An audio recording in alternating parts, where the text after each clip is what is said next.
आजको यो हाम्रो पत्रकार सम्मेलनमा रिपब्लिकन पार्टी सिक्किमको केही जल्दो बल्दो विषयलाई यहाँ सम्बोधन गर्न चाहन्छ र विशेष तीनवटा कुरामा म अगाडि नै हजुरको समक्षमा हाइलाइट गर्न चाहन्छु। एक नम्बर, वान नेसन वान रासन कार्ड माथि सिक्किम रिपब्लिकन पार्टीको विचार कस्तो छ अनि अडान कस्तो छ यसमाथि हामी स्पष्ट पार्छौं र अनि भर्खरै मात्र नवगठित एउटा नागरिक समाज भन्ने एउटा संस्था भर्खरै मात्र गठन भएको छ र यो नागरिक समाजले राखेको केही एक दुईवटा बुदाहरूलाई हामी टिप्पणी गर्छौं अनि त्यो टिप्पणी गर्ने बुदाहरू मध्येमा एउटा हो 1974 को जुन पिपल रिप्रेजेन्टेसन माथि जुन कुराहरू उहाँहरूले प्रकाश पार्नुभयो, सिक्किम सब्जेक्ट रिप्रेजेन्टेसन एक्ट 1974 माथि, यसमा हाम्रो केही टिप्पणी हुन्छ। अनि अर्को चाहिँ RC Paudel versus union of इन्डियाको जुन मुद्दामाथि फैसला भयो, यो फैसला जुन सिक्किमेको पक्षमा भयो भन्ने कुराहरू हामी सुन्नमा आयो। यसमाथि पनि हामी केही टिप्पणी गर्छौँ र यो तीनटा कुरालाई यहाँहरूले फोकस गरिदिनु होला। सर्वप्रथम म वान नेसन वान रासन कार्डलाई एकछिन राख्दै म हिजोअस्ति गत 5 अगस्त 2021 को दिन जुन नवगठित नागरिक समाजद्वारा डाकिएको पत्रकार सम्मेलनमा उहाँहरूले कुराहरू जति कुराहरू राख्नुभयो, म यसलाई लिएर अगाडि म प्रस्तुत गर्छु। सबैभन्दा पहिला नागरिक समाजमा वरिष्ठ व्यक्तित्वहरू हुनुहुन्छ अनि अनुभवी व्यक्तिहरू हुनुहुन्छ अनि अति आदरणीय व्यक्तिहरू हुनुहुन्छ। सर्वप्रथम त उहाँहरूले जो नागरिक समाज एउटा बनाउने गठन गर्ने जो निर्णय लिनुभयो, म यहाँहरूको निर्णयमाथि एकदमै स्वागत जनाउँछु, शुभकामना पनि टक्राउन चाहन्छु। कसैले पनि कुनै अर्गनाइजेसन स्थापित गर्दा भरसक चाहिँ उहाँहरूले आफ्नो समाजको लागि, आफ्नो राज्यको लागि केही राम्रो होस् भनेर लक्ष्य राखेर नै खोलेको हुन्छ। तर कहिलेकाहीँ हामीले देखेको कुरा सत्य नहुन सक्छ र सत्य कुरा एकापट्टि हुन सक्छ। एउटा हिन्दीमा भनाइ छ, जो दिखता है वो होता नहीं है, जो होता है वो दिखता नहीं है। र त्यो चाहिँ के हो भने, सर्वप्रथम म नागरिक समाजको अध्यक्ष जो मनोनित हुनुहुन्छ, उहाँले वान नेसन वान रासन कार्डमाथि आफ्नो एउटा व्यक्तिगत तौरमा आफ्नो विचार प्रकट गर्नुभएको थियो। त्यसै सिलसिलामा उहाँले Surendra Prasad versus union of इन्डियाको जुन मुद्दा चल्यो, रुल 44 लिएर, त्यसमा जुन फैसला आयो, अन्तिम फैसला, त्यो एकदमै सिक्किमको पक्षमा आयो, फैसला भयो भन्नुभयो। म एकदम स्वागत गर्छु त्यो कुरालाई। बिल्कुल त्यो 100% त्यो उहाँको कुरा राइट हो, त्यो सही हो। साथसाथमा त्यसैको सँगसँगै RC Paudel versus union of India को पनि जुन फैसला आयो 1993 सालमा, 10 फेब्रुअरी 1993 मा आएको फैसला हो, त्यो पनि एकदम सिक्किमेको पक्षमा आयो 371 F को पक्षमा आयो भनेर उहाँले भन्नुभयो। उहाँ हाम्रो हुनुहुन्छ अति आदरणीय दाजु श्रीमान भरत बस्नेतज्यू र त्यति बेलादेखि नै हाम्रो मनमा एउटा कौतूहलता जागिरहेको थियो कि वास्तवमा के चाहिँ हो, के कुरा हो त यो। सिक्किमको एकदमै राजनीतिज्ञहरू, सिनियर पोलिटिसियनहरू अनि बुद्धिजीवीहरू, ब्युरोक्रेट्स, टेक्नोक्रेट्स, सम्पूर्ण हाम्रा समाजका उच्च औदामा रहनुहुने महानुभावहरू अनि शिक्षित हाम्रा छोराछोरी भाइ बहिनीहरू अनि उहाँहरूले पनि यो कुरा सुन्नुभएको छ। तर कुनै प्रकारको यसमा टीका टिप्पणी नहुँदाखेरि चाहिँ हामीलाई गर्न कर लाग्यो। त्यो चाहिँ के हो भने सुरेन्द्र प्रसाद चाहिँ साँच्चै उहाँ सिक्किम सब्जेक्ट नभएको व्यक्ति, COI पनि नभएको व्यक्ति, उहाँ नन सिक्किमिज भनौँ न, सिक्किमदेखि बाहिरको व्यक्तिले चाहिँ सिक्किमेहरूको हक अधिकार माथि चाहिँ उहाँले मुद्दा लगाएको कारणले गर्दा जुन फैसला सिक्किमेको पक्षमा भयो त्यो सही हो र त्यो चाहिँ सिक्किमको पक्षमा फैसला भयो भन्नु बिल्कुल सही हो। तर RC Paudel versus union of इन्डियाको फैसला पनि त्यसरी नै सिक्किमेको पक्षमा भयो अनि पुरानो कानुनकै पक्षमा भयो भनेर जुन भन्नुभयो, यसले चाहिँ सिक्किमको ती सम्पूर्ण बुद्धिजीवीहरू, शिक्षित जमातमा मलाई लाग्छ कहीँ न कहीँ प्रश्न चिन्ह खडा गरेको छ। भ्रम पर्ने स्थिति अथवा सृजना, त्यस्तो खालको स्थितिको सृजना भएको छ। त्यो के हो भने आरसी पौडेल महोदय चाहिँ उहाँ चाहिँ सुरेन्द्र प्रसाद जस्तो बाहिरको सिक्किम सब्जेक्ट नभएको, COI नभएको व्यक्ति होइन। उहाँ चाहिँ खाँटी सिक्किमे हुनुहुन्छ र उहाँले बिल नम्बर 79 लाई लिएर, जुन प्रकारको बिल नम्बर 79 ले सिक्किमको समाज बीच, सिक्किमको खाँटी समुदाय बीच जुन प्रकारको राजतन्त्रदेखि नै अनेकताको बीज रोप्ने खालको जुन व्यवस्था थियो पहिला, सो त्यसैलाई 79 को बिलले कन्टिन्यू गर्दा सिक्किमको केही नेपाली भाषी बहुसंख्यक समुदायमा रहेको है जातिलाई केही अन्याय भएको महसुस भयो अनि आरसी पौडेल त्यही समुदायमा पर्नुहुन्थ्यो। त्यसले गर्दा उहाँले एउटा जिम्मेवारी सम्झेर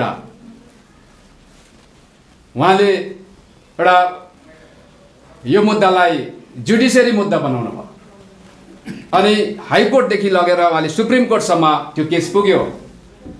दुर्भाग्यवश सिक्किमको जुन अन्याय भएको, इन्जस्टिस भएको, इनइक्वालिटी भएको फन्डामेन्टल राइट्समा है यसरी लगभग चित्त नबुझ्दो व्यवस्था त्यसरी स्थापित भएको कारणले गर्दा उहाँले कोर्टमा च्यालेन्ज गर्नुभएको थियो र यसको फैसला जब उहाँले मुद्दा जुन प्रकारले हालेको थियो त्यो अनुसार भएन। अर्थात् भन्नु हो भने सिक्किम विधानसभाको सिट आरक्षण व्यवस्थामा लोकतान्त्रिक र प्रजातान्त्रिक सिद्धान्तको अनुरूप भएको छैन भनेर उहाँले चाहिँ मुद्दा लाउनु भएको।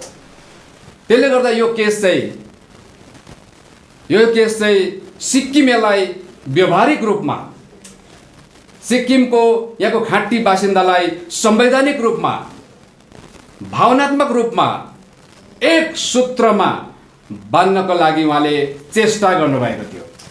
अगर अब त्यो फैसलामा आरसी पौडेल केसको फेभरमा त्यो फैसला नहुनु भनेको चाहिँ वास्तवमा सम्पूर्ण सिक्किमेको त्यो हितमा त्यो फैसला भएन। यो सम्पूर्ण सिक्किमेलाई अवगत भएको कुरा हो र हाम्रो अति आदरणीय भरत बस्नेतज्यूले उहाँले भन्न चाहेको के हो हामीले बुझेनौँ र RC Paudel versus union of इन्डियाको केसमा सिक्किमेको जित्दा भन्दाखेरि चाहिँ हामीलाई के यस्तो सोच्न बाध्य भयौँ त सिक्किमे चाहिँ भन्दा आरसी पौडेल भर्सेस सिक्किमेको केस भयो जस्तो भयो चाहिँ, अर्थात् non Sikkimese RC Paudel versus बाहिरको आरसी पौडेल भर्सेस भित्रको सिक्किमेको फैसला भएको थियो। त्यसले गर्दाखेरि चाहिँ आरसी पौडेल केस अथवा बहुसङ्ख्यक समुदायको जुन एस्पिरेसन थियो, जुन एउटा आशा थियो, त्यो आशा अनुरूप फैसला भएन। त्यसले गर्दाखेरि आरसी पौडेल लगायत उहाँ जुन समुदायमा हुनुहुन्छ त्यो डल्लै समुदायको त्यो चाहिँ जित होइन, त्यो चाहिँ हार भएको कुरा हो। अनि त्यो हारलाई चाहिँ आरसी पौडेलको हार बनाएर जित चाहिँ कसको भएको भनेर उहाँले भन्न चाहनु भएको हो। त्यो चाहिँ सिक्किमको जनता मजाले है क्रिस्टल क्लियरको हिसाबमा यसमा पारदर्शी हिसाबमा जान्न चाहन्छ। रिपब्लिकन पार्टीले उहाँ जस्तो सिनियर दाजुहरूलाई यो कुरा तपाईँले प्रश्न पारिदिनुहोस् भनेर यहाँबाट अनुरोध गर्न चाहन्छ, बिन्ती गर्न चाहन्छ। नत्र राज्यमा देशमा जहिले पनि राजनैतिक एउटा कूटनैतिक चालहरू चलि नै रहन्छ। कुनै पनि कानुन व्यवस्थाहरू बनिँदाखेरि त्यो कूटनैतिक चालहरूको प्रतिबिम्बहरू त्यो भित्र भेटिन्छ र केही मात्रामा त्यो नेक्सस भन्छौँ हामी, जो अलिकति सामान्ती सोच राख्छ, सामान्ती विचार राख्छ, अनि उनीहरूको त्यो सामान्ती सोच र विचारलाई चाहिँ व्यवस्थामा मिश्रित गरेको हुन्छ, त्यहाँ इन्क्लुड गरेको हुन्छ र कुर्सीकै लागि केवल आफ्नो स्वार्थपूर्तिकै लागि, सस्तोभन्दा सस्तो राजनीति गर्नकै लागि त्यस्ता सोच भएका, सामान्ती सोच भएका केही मात्रामा भएका व्यक्तिहरूको खुसामदी गरेर राजनीतिमा सफलता प्राप्त हुने जुन प्रकारको सिक्किममा ट्रेन्ड चलेर आएको छ, यो चाहिँ सिक्किमको लागि खालि एउटा समुदाय मात्र होइन, सिक्किमको सम्पूर्ण सिक्किमको लागि चाहिँ खतरा हो। यो चाहिँ घातक हो। जसरी अङ्ग्रेजले कानुन बनाए सिक्किमको जमिन किनबेचमाथि, अङ्ग्रेजले कदाचित सिक्किमको भलाइ चाहँदैन थियो। हाम्रो महाराजा त्यति बेला कमजोर हुनुपर्छ, उसको राज्यमा गृहयुद्ध हुनुपर्छ, विद्रोह हुनुपर्छ, अनि उसको नागरिक बीचमा आज ठुलो कन्ट्रोभर्सी हुनुपर्छ, विवाद पैदा हुनुपर्छ, अनि उसको राज्यको त्यो नागरिकहरूले त्यो कारणले गर्दा त्यहाँ विद्रोह आउनुपर्छ। अनि त्यति बेला चाहिँ राजा पनि कमजोर हुन्छ, देश पनि कमजोर हुन्छ, अनि मात्रै हामी हस्तक्षेप गर्न सक्छौँ भन्ने डिभाइड एन्ड रुलको पोलिसी लागू गर्न चाहन्थ्यो। त्यस अन्तर्गत उनीहरूले हाम्रो महाराजालाई आज इन्करेज गर्नुभयो कानुन त्यस्तो खालको बनाउन। र सिक्किमको सही मान्छेले, सिक्किमको माया गर्ने, माटो गर्ने असल व्यक्तिले सिक्किमको जुन सोभरेन्टी लामो समयसम्म है दीर्घकालीन हुनुपर्छ भनेर त्यस्तो चाहने व्यक्तिले कदाचित हाम्रो महाराजालाई सही सल्लाह दिन दिएनन्। त्यसले गर्दा त्यसको नतिजा पछि 1973 मा भोग्नु पर्यो सम्पूर्ण सिक्किमेले। र त्यस्तै प्रकारले सुन्नुहोस्, म नामै लिन्छु, अब किताबमा पनि लेखेको छ, मैले मात्रै लुकाएर के गर्नु। नारी रुस्तमजी त्यति बेलाको हाम्रो पाल्देन थन्डुप नामग्याल जो अन्तिम राजा हुनुहुन्थ्यो, उहाँको एकदम इन्टिमेट फ्रेन्ड, साथी। र जब जब राजालाई चिन्ता हुन्थ्यो, समस्या हुन्थ्यो, उसको उहाँलाई छटपट हुन्थ्यो, त्यति बेला नारी रुस्तमजीसँग सल्लाह लिनुहुन्थ्यो। अनि अर्को एकजना व्यक्ति हुनुहुन्छ सिक्किममा त्यति बेला पोलिटिकल अफिसर JS लाल, जोन S लाल। त जोन S लाल र नारी रुस्तमजीले 1952 सालको चाहिँ एउटा व्यवस्था सुरु भयो, स्टेट काउन्सिल, जहाँ अब जनताले भोट लगाएर आफ्नो नेताहरू बनाउने, अनि 12वटा सिटको एउटा काउन्सिल गठन गर्ने। अनि त्यसको त्यो 12वटा सिटको जुन भागबण्डा भएको छ 50-50 को आधारमा, त्यो सबै त्यसको मास्टर माइन्ड चाहिँ हाम्रो जोन S लाल र अनि नारी रुस्तमजी हो। र उहाँहरूले कदाचित पनि सिक्किम महाराजाको सिक्किमको हित चाहेर त्यस्तो सल्लाह दिएका थिएनन्। यो हाम्रो अति आदरणीय लेप्चा भोटिया दाजुभाइहरूले पनि राम्ररी सुन्नुहोस् है। र अनि यो खालको व्यवस्था बनायो भने के हुन्छ, फेरि एक दिन सिक्किममा एक समुदाय, सिक्किमको एउटा समुदायलाई असन्तुष्टि पैदा हुन्छ, असमानता भएको महसुस हुन्छ। बिस्तारै बिस्तारै यिनीहरू पनि पढालेखा हुँदै जान्छ, हिसाब किताब गर्दै जान्छ कि आफ्नो जन्मसिद्ध अधिकार, सबैभन्दा महत्त्वपूर्ण, सबैभन्दा उच्च, सबैभन्दा शक्तिशाली राजनैतिक अधिकारको भागबन्डा चाहिँ यस्तो भएछ भनेर एक दिन एउटा समुदायलाई थाहा हुन्छ। अनि त्यति बेला पनि सिक्किममा विद्रोह हुन्छ। हौ त्यो विद्रोहको फाइदा उठाएर हामी सिक्किमलाई हाम्रो अभिन्न अङ्ग पनि बनाउन सक्छौँ भन्ने त्यस्तो दूरदर्शिता भएका व्यक्तिहरूले यस्ता बनाए सिस्टम। 1952 सालमा जहाँ 50-50 को पोलिटिकल रिप्रेजेन्टेसन है यसरी भागबन्डा लगाइयो हो। सायद सिक्किमकै हाम्रो दाजुभाइलाई केही समयसम्म त त्यसले खुसी दिलायो होला है, केही राहत पनि दिलायो होला, तर त्यसको अन्तिम परिणाम सिक्किमले आफ्नो सोभरेन्टी गुमाउनु पर्यो।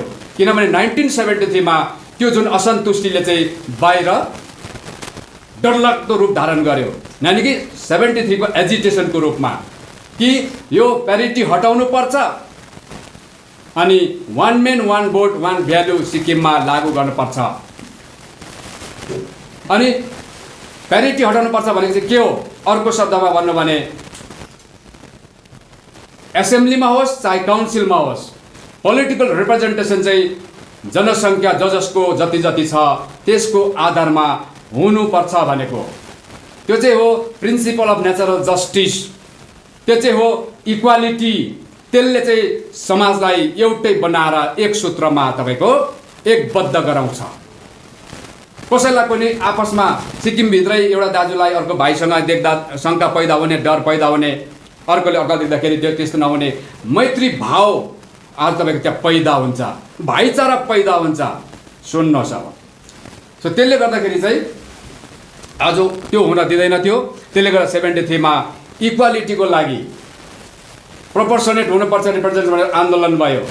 त्यो आन्दोलन चाहिँ हाम्रो तत्कालीन महाराजाले जो हाम्रो मन मस्तिष्क दिलमा बसेको छ, आज उहाँको डाइनेस्टीलाई हामीले जोगाउन सकेनौँ। त्यो आन्दोलनले उहाँको डाइनेस्टी अन्त गर्यो, सिक्किमको राजतन्त्र अन्त गर्यो। अगर त्यो डाइनेस्टी र त्यो राजतन्त्र त्यसरी तपाईँको आज अन्त नहुनु भने सायद आज तपाईँ हाम्रो सिक्किमिज भन्ने चाहिँ आज हाम्रो नेसनलिटी हुन्थ्यो। हाम्रो माटो, हाम्रो देश आज गौरवको साथ हामी बाँच्न सक्थ्यौँ। तर कारण चाहिँ के हो भन्दाखेरि त्यो व्यवस्था जो चाहिँ तपाईँको एकदम डेलिकेट ब्यालेन्सिङ एक्ट भन्छ, त्यसलाई डेलिकेट ब्यालेन्सिङ एक्ट जुन तयारी गर्यो मास्टरमाइन्ड उनीहरूले, बिचरा हाम्रो महाराजाले कुरा बुझ्नु भएन है। महाराजाको वरि गएका उहाँको तपाईँको जति पनि उहाँले मनोनित गरेको अथोरिटीहरूलाई पनि उहाँलाई थाहा भएन कि यसको परिणाम अन्तमा के हुन्छ भनेर।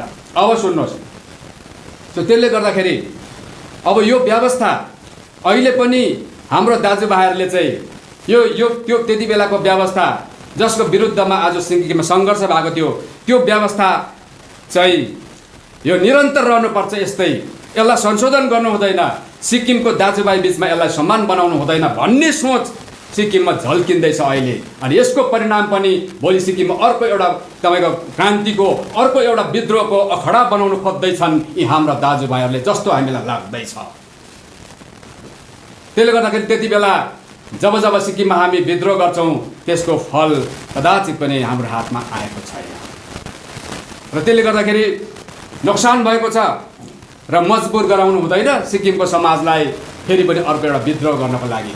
त्यसले गर्दाखेरि म आदरणीय भरत बस्नेत दाजुज्यूलाई यो म भन्न चाहन्छु यहाँबाट कि तपाईँले कुन आधारमा RC Paudel versus union of इन्डियाको केसको फैसला चाहिँ सिक्किमेको पक्षमा भयो भन्नुहुँदैछ? के हामी सिक्किमे होइनौँ? आरसी पौडेल लगायत उहाँको जति समुदाय हामी सिक्किमे होइनौँ? हाम्रो पिता पुर्खा, हाम्रो बाजे बराजु, हाम्रो एन्सेस्टरले सिक्किममा खुन पसिना दिएको छैन? आरसी पौडेल बाहिरको मान्छे हो? के आरसी पौडेल नन सिक्किमिज हो? त्यसले गर्दाखेरि हाम्रो विद्यार्थी भाइ बहिनीहरू, शिक्षित हाम्रो समाजलाई तपाईहरुले यसको विवरण दिनुहोस्। तपाईले भनेको कुरालाई जस्टिफाई गर्नुहोस्। यदि तपाईले जस्टिफाई सबैको चित्त बुझ्ने हिसाबले गर्नुहुन्छ भने दाजु म तपाईलाई आएर खाता लगाइदिन्छु। स्वागत गर्छु म तपाईलाई, मेरो दाजु हुनुहुन्छ तपाईँ। हामी त धेरै कुरा चाहिँ आज कुण्ठित भएर बसेको छौँ, नीलकण्ठ जस्तो भएर बसेको छौँ कि हाम्रो समाजभित्र किन आपसमा हामी तपाईँ है आफ्नो आफ्नो भेद खोलाखोल गर्नु भनेर केही पनि पो भनेको छैनौँ त।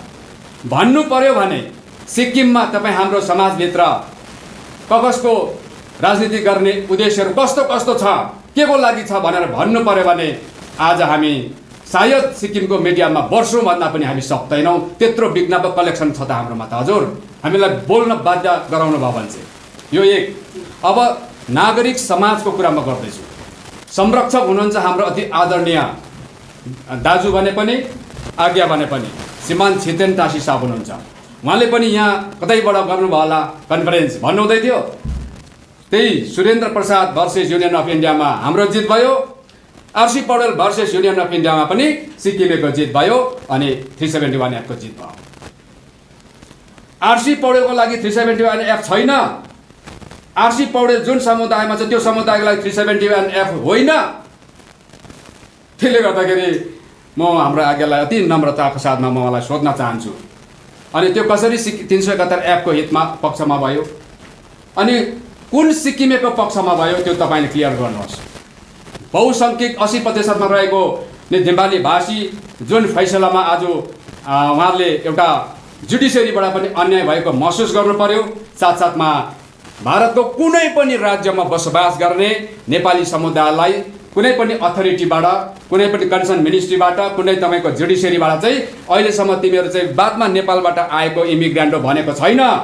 तर सिक्किमको बहुसङ्ख्यक आरसी पौडेल जुन समुदाय पर्यो त्यो समुदाय डल्लैलाई आज लेटर इमिग्रेन्ट फ्रम नेपाल भनेर त्यो खालको स्ट्याटस दिएको छ। त्यो पनि लिगल स्ट्याटस भन्छ त्यसलाई। त्यो पनि सुप्रिम कोर्टले के त्यो सिक्किमेको पक्षमा जित भएको हो?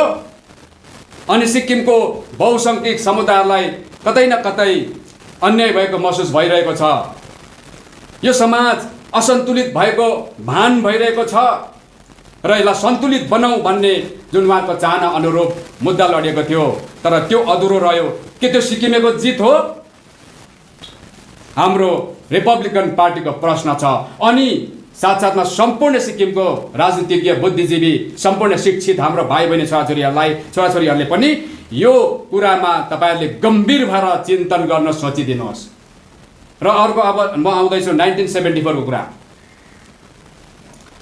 1974 उहाँले लिम्बू तामाङको सिट आरक्षण कसरी हुन्छ, कहाँबाट गर्नुपर्ने भन्ने विषयमा चाहिँ उहाँले एउटा सन्देश दिनुहुँदै थियो सिक्किममा कि अब भारत गभर्मेन्ट अफ इन्डियाको होम मिनिस्ट्रीको जोइन्ट सेक्रेटरीबाट आएको लेटर पढेर भन्नुहुँदै थियो कि विगत सरकारले यो लिम्बू तामाङ सिट आरक्षण बारेमा केन्द्र सरकारको भ्युज, केन्द्र सरकारको होइन राय जान्न चाहेको थियो। त्यसमा एकदम लेटर आएको छ, म पढ्छु सुनाउँछु भन्नुहुँदै थियो। हामी उहाँ पढ्नु भयो।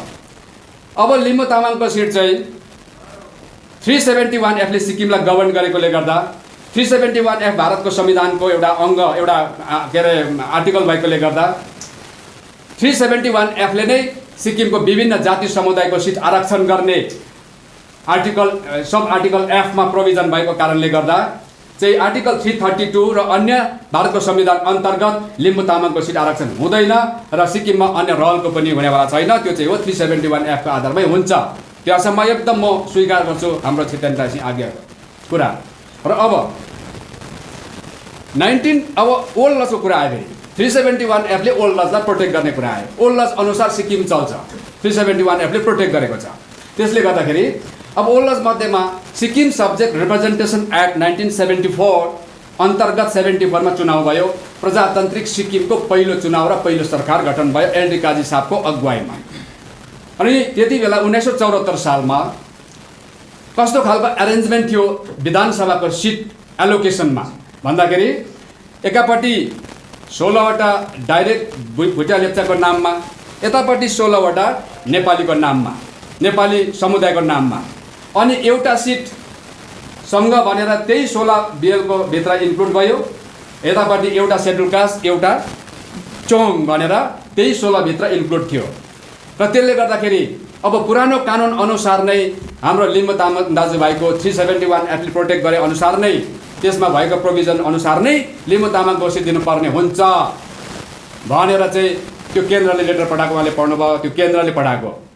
ठिक छ, अब हामीले के गर्ने त? सल्लाह हो यो चाहिँ, अब आज्ञासम्म सल्लाह हाम्रो, हामी दाजुभाइ हो, एउटै घरको परिवार हो हामी। त्यसो भने अब 1974 सालको 50-50 को सिट रिजर्भेसन जो प्यारिटी भनिन्थ्यो त्यति बेला, अहिले पनि त्यसलाई प्यारिटी हामी मान्छौँ। अब त्यो सिटलाई त्यो त्यो त्यो त्यो खालको एरेन्जमेन्ट गर्ने कानुन, पुरानो कानुन सिक्किम सब्जेक्ट रिप्रेजेन्टेसन एक्टलाई हामीले बहाली गर्नुपर्ने हो भन्ने कुरा उहाँको बुझ्यो। ठिक छ, त्यो पनि हामी एक्सेप्ट गर्छौँ, वेलकम गर्छौँ उहाँको कुरा। र अनि सिक्किममा लागू अहिले कुन चाहिँ कानुन भएको छ भन्दा एसेम्ब्लीको रिजर्भेसनमाथि चाहिँ भारतीय कानुन union act representation of the people amendment act 1980 सिक्किममा अहिले सिक्किममा चाहिँ मूल कानुन भनेको यसको आरपी एक्ट 1950 एन्ड 51 हो। त्यसैको धारा 7 लाई एमेन्ड गरिकन सिक्किममा चाहिँ त्यो एमेन्डमेन्ट एक्ट 1980 लागू भइरहेको छ। र यस अन्तर्गत सिक्किमको सिट अहिले आरक्षण व्यवस्था चलिरहेको छ। त्यसो भने हामीले के गर्नु पर्यो? हामी सबै बी, भुटिया, लेप्चा, नेपाली, अन्य हाम्रो जो पनि सिक्किममा है आज नागरिक हुनुहुन्छ, हामी सबै एक भएर हामीले त्यो 74 को कानुनलाई फर्काइ ल्याउने चेष्टा गरौँ। हामी एकदम सहमत दिन्छौँ। र अब त्यहाँ के हुन्छ, तर कुन एरेन्जमेन्ट अनुसारको कानुनलाई फर्काइ ल्याउने? त्यही 50-50 16-16 लाई नै फर्काएर ल्याउने कुरा गर्नु भएको हो, या त त्यसलाई संशोधन पनि गरौँ। 371 F को क्लज के मा चाहिँ पुरानो कानुन प्रोटेक्ट गर्ने मात्रै होइन, अगर त्यो पुरानो कानुन चाहिँ प्रजातन्त्र र लोकतन्त्रको एगेन्स्टमा छ, त्यो सही छैन, जसको एगेन्स्टमा पहिला आन्दोलनै भएको थियो भन्ने तपाईहरुले महसुस गर्नुहुन्छ भने तपाईहरुले यो पनि भन्न सक्नु पर्यो, नागरिक समाजले कुरा क्लियर गर्नु पर्यो कि त्यो 16-16 वटा सिटलाई पनि हामी एमेन्ड गरौँ, किनभने 371 F भित्र क्लज के मा एमेन्ड पनि गर्न सकिन्छ भनेर त्यहाँनिर लेखिएको छ। म अलिकति तपाईलाई सुनाउँछु। All laws in force immediately before the appointed day in the territories comprised in the state of Sikkim or any part thereof shall continue to be enforced therein until amended or repealed by a competent legislature or other competent authority। खाली old लजलाई त्यतिकै त्यही क्यारेक्टरको त्यही हिसाबको कानुन त्यतिकै चल्छ भनेको होइन। यो कानुन चलिरहन्छ सिक्किममा तबसम्म मात्रै जबसम्म सिक्किमको समाजले यसलाई संशोधन गरी माग्दैन है, तबसम्म यो यस्तै चरित्रमा चल्छ। र सिक्किमको जनताले, सिक्किमको है दाजुभाइहरूले अगर यसलाई आफूले जनमत दिएर पठाएको है लेजिस्लेचरमा, लेजिस्लेटिभ एसेम्ब्लीका मेम्बरहरूलाई, मुख्यमन्त्रीलाई आज तपाईको अनुरोध गर्छ कि यो कानुनलाई सच्याइदेऊ भने चाहिँ सिक्किम स्टेट एसेम्ब्लीले रेजोल्युसन पास गरेर केन्द्रलाई पठाएपछि केन्द्रले यसको अन्तिम रूप तयारी गरिदिन्छ। त्यसले गर्दाखेरि यो कानुन रिजिट होइन, पर्मानेन्ट होइन, यो संशोधित पनि हो। यो अर्को कुरा साथसाथमा के भनेको छ, there in until amended or repeal by a भने चाहिँ रिपिल पनि गर्न सक्छ यसलाई अगर सिक्किमलाई ठिक लागेन भने चाहिँ। त्यसले गर्दाखेरि चाहिँ यो कानुन अब जुन 16-16 को कुरा छ त्यसलाई संशोधन पनि गरेर हामी दाजुभाइ बीचमा हाम्रो चित्त बुझ्दो बनाउन सक्छौँ हो, सल्लाह गरेर चित्त बुझ्दो बनाउन सक्छौँ। एक अर्को चाहिँ यदि तपाईहरुको त्योपट्टि सोच छैन, हजुर जस्तो छ 16-16 वटा त्यस्तै हुनुपर्छ भन्नुहुन्छ भने चाहिँ अब यसमा सुन्नुहोस्, लिम्बू समुदायलाई त्यति बेला चोङ भनेर एक सिट मात्रै दिएको थियो। जनसङ्ख्या हेर्नुहुन्छ भने आजको दिनमा हाम्रो लिम्बू दाजुभाइको 10% छेउछाउमा छ। त्यसो गर्दाखेरि हेर्नुहोस्, अब जो तामाङ पनि त्यहाँ प्लस भएको छ, त्यसले गर्दा लिम्बू तामाङ एलटीसँगै सिटको कुरा आयो र 16-16 सिट भित्रबाट दिनुपर्छ भने चोङको एउटै मात्रै सिट भनेर चाहिँ लेखेको छ 74 को एक्टमा।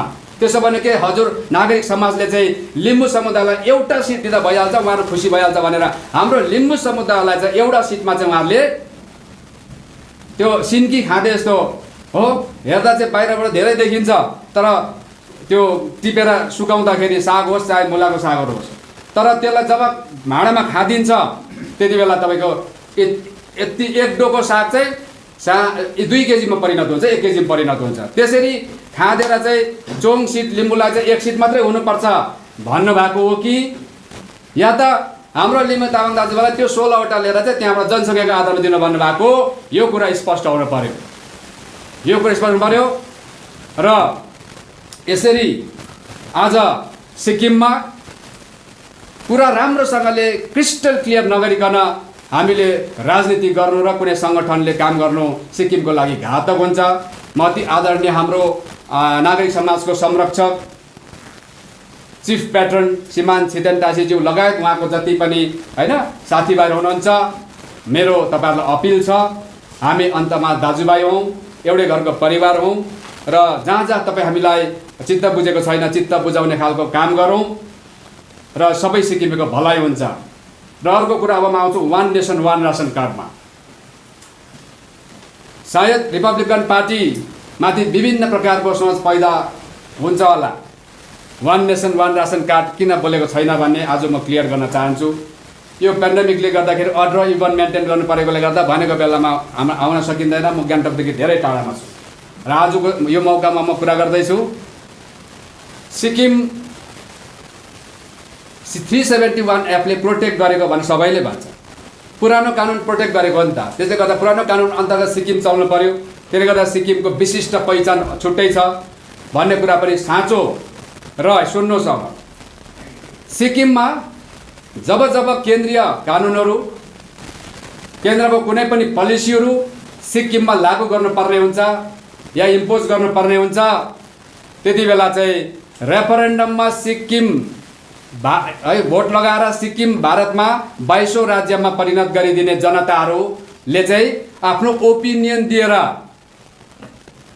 ओपिनियन पोल रेफरेन्डम अन्तर्गत आज तपाईँ प्रस्तुत गरेर भारतको एउटा राज्य बनाउने प्रत्येक सिक्किमे जनताहरू सिक्किम राज्यको सिक्किमको माटोको मालिकहरू भएर बसेको छ अनि जिम्मेवार नागरिक भएर बसेको छ। त्यसले गर्दा सिक्किमको जनताले भोट दिएको छ, हामी जनताको प्रतिनिधि हौँ। त्यसले गर्दाखेरि केन्द्रले जे जे गराउँछ हामी त्यो गर्नुको लागि चाहिँ जनताले हामीलाई अनुमति दिएको छ भन्दैमा कुनै पनि सिक्किम के अरे केन्द्रीय कानुनहरू चाहिँ सिक्किममा डाइरेक्ट पब्लिकलाई नसोधिकन जनताको राय नलिकन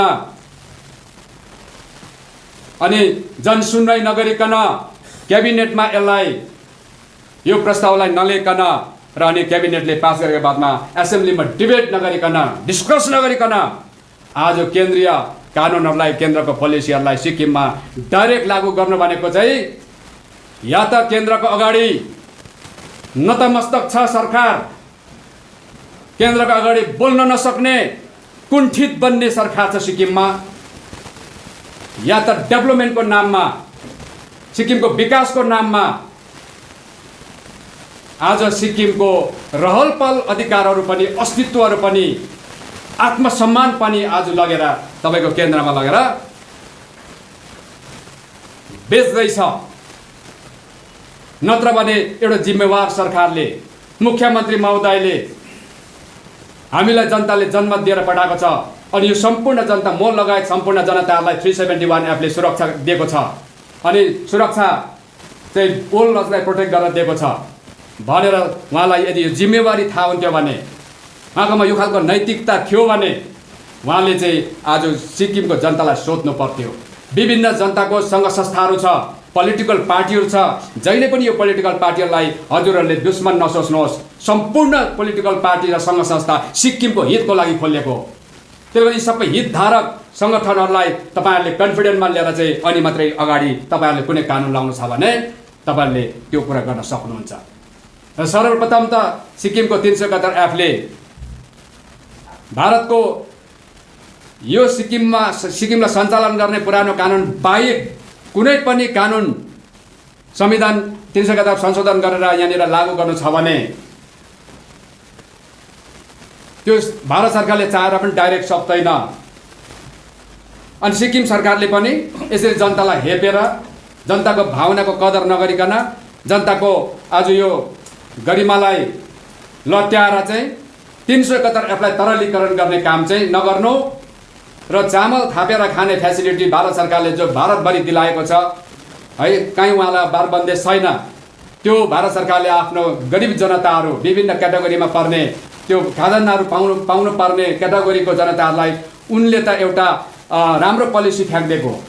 तर सिक्किममा चाहिँ लागू गर्दा यसले भविष्यमा कस्तो खालको भवितव्य निम्त्याउँछ, कस्तो सङ्कट हुन्छ, 371 एफमाथि कुनै प्रकारको घात हुन्छ कि हुँदैन भन्ने कुरामा विचार विमर्श नगरिकन, त्यो खालको विस्डम नराखिकन, विवेक नराखिकन चाहिँ यो काम गर्नु, यो चाहिँ त्यसै कारण यो विवादको कुरा भइरहेको सिक्किममा अहिले शङ्का पैदा भइरहेको छ।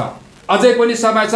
हामी सिक्किम सरकारलाई सल्लाह दिन चाहन्छौँ, सजेसन दिन चाहन्छौँ, तपाईँहरूले अहिले पनि जनताहरूको ओपिनियन लिएर लो हजुर हामीले त बटम दबाइहाल्यौँ, हामीले त लागू गरिहाल्यौँ, तर सिक्किमको बहुसङ्ख्यक समुदायहरू, जनताहरू होइन, सिक्किमको बहुसङ्ख्यक नागरिकहरू भनेको चाहिँ अब लगभग 50 एबभ भनौँ न, उहाँले चाहिँ पटक्कै यो चाहिँ तपाईँको मानेको छैन।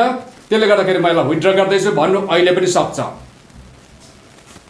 र अनि त्यसको बादमा सबैलाई एकैचोटि तपाईँको सबैलाई मिटिङमा राखेर बोलाएर सबैको राय लिएर चाहिँ उहाँले अनि यसलाई लागू गर्ने कि नगर्ने यसो गऱ्यो भने मलाई लाग्छ अहिलेको वर्तमान सरकार जनप्रिय नै हुनुहुन्छ, त्यति बेला लोकप्रिय पनि हुनुहुन्छ है।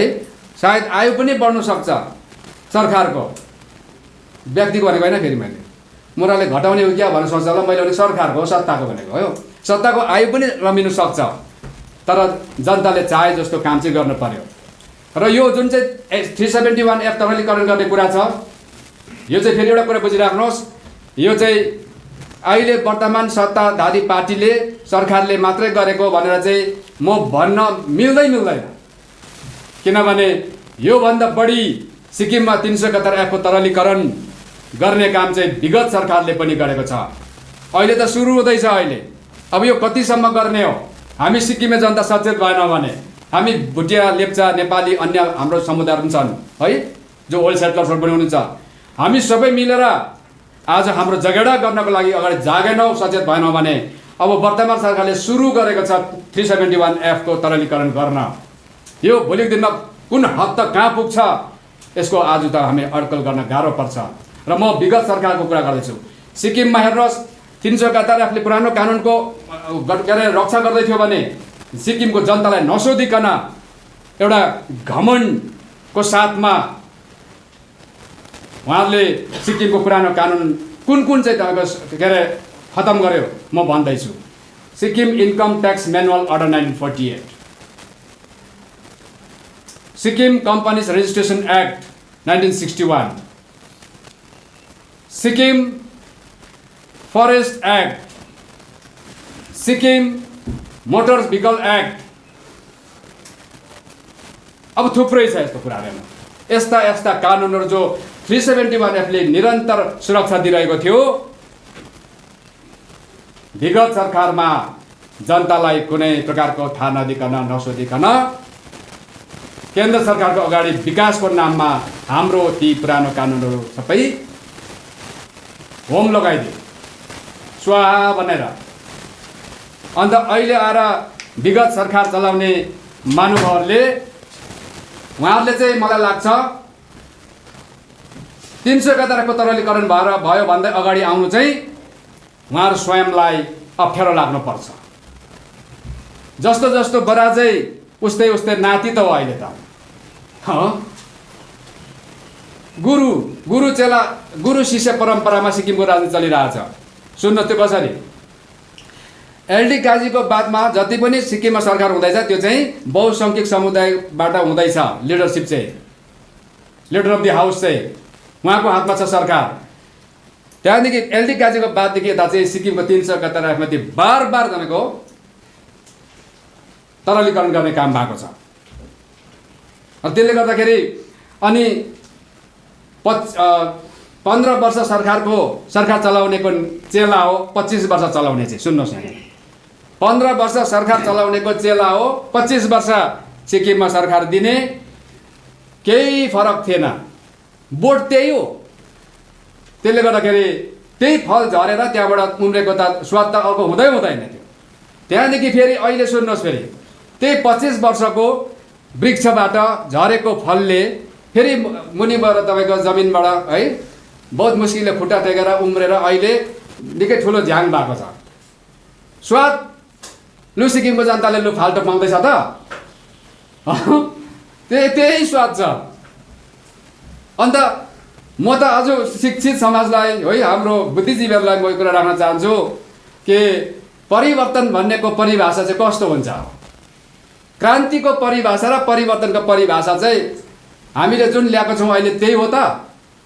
यो होइन भने असली परिवर्तन त्यो खालको गुरु चेला परम्परालाई हटाएर चाहिँ नयाँ सोच, नयाँ विचार, छुट्टै प्रकारको आइडियोलोजी, छुट्टै प्रकारको दर्शन भएको सिक्किमको समाजलाई यथार्थ रूपमा एक सूत्रमा बाँध्ने, भुटिया लेप्चा नेपालीलाई एउटा आत्मा बनाउने, एउटा शरीर बनाउने, एउटा नागरिक बनाउने, एउटा दाजुभाइ बनाउने खालको आज तपाईँलाई परिवर्तन चाहियो, क्रान्ति चाहियो भने चाहिँ त्यो चाहिँ सिक्किम रिपब्लिकन पार्टी हो। म ठोक्का लगाएर भन्न सक्छु, ठोक्का लगाएर भन्न सक्छु।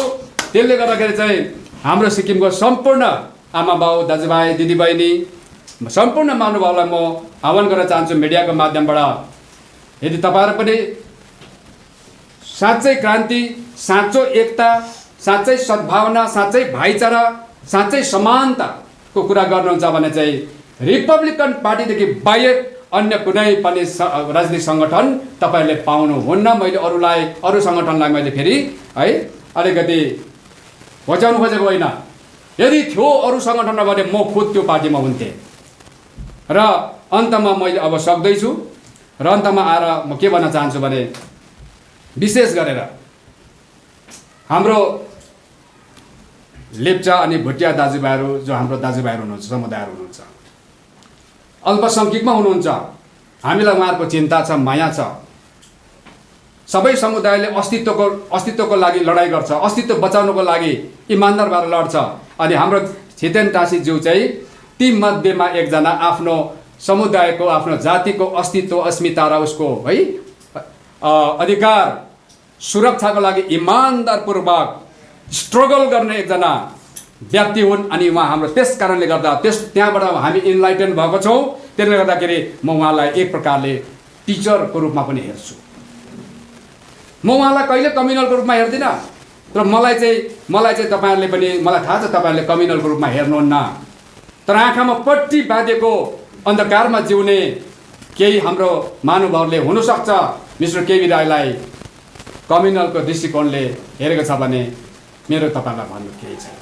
तर कम्युनल भनेर तपाईँहरूले मलाई कतै तपाईँहरूले फेसबुकमा लेख्नुभयो, म अस्तिदेखि भन्दैछु, कतै पनि तपाईँहरूले के अरे त्यस्तो खालको कमेन्ट्स गर्नुभयो भने माया लाग्छ हाम्रो दाजुभाइलाई कोर्टमा नबोलाउँ भनेर, थानामा नबोलाउँ भनेर। तर अब उता मायाले पनि थाम्दैन भन्छन्। त्यस्तो खालको देख्यौँ भने चाहिँ सायद त्यस्तो पनि हुन्छ होला। मलाई अलिकति होइन तपाईँहरूप्रति एउटा मेरो रिक्वेस्ट पनि छ र म यसै कुरामा भन्दै थिएँ। र त्यसले गर्दाखेरि हाम्रो छितेन टासी आज्ञाबाट हामी इन्लाइटन भएका हौँ र हजुरकोमा सबैमा एकताको भावना, सद्भावना, बराबर समानताको भावना छ भने हामी तपाईँ नागरिक समाजसँग बसेर कुरा गरेर हामी होइन इच्छुक छौँ। र साँच्चै नै तपाईँ हाम्रो सोच मिल्यो भने हामी सिक्किममा फेरि एकचोटि एक भएर आफ्नो सिक्किमको अस्तित्व र अस्मिता बचाउन सक्छौँ, जसले निल्न खोज्दैछ सिक्किमलाई। अनि अर्को कुरा भन्छु, उहाँले यो कुरा बुझ्नुपर्छ, यो जातिप्रतिको प्रेम उहाँबाट सिक्नुपर्छ।